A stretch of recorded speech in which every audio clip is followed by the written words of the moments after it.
তারেক রহমান বিদেশে থাকলে বিএনপি কখনো স্বাধীন সত্তা নিয়ে রাজনৈতিক দল হিসাবে অস্তিত্বের প্রকাশ ঘটাতে পারবে, সেটা আমাদের বিশ্বাস।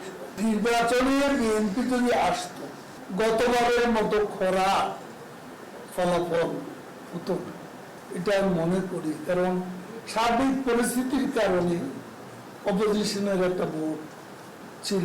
কিন্তু তারেক রহমান মনে করে যে এই অবস্থা যদি বিএনপি ভালো করে, এটার সুফল তো আমি পাচ্ছি, তারেক রহমান তো পাচ্ছে না, কিন্তু দেশে নেই।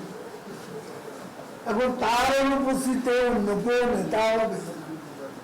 ফখরুল সাহেব নিজেও অনুধাবন করতে পারছেন যে তাকে কিভাবে তারেকের ধমকের বুকে চলতে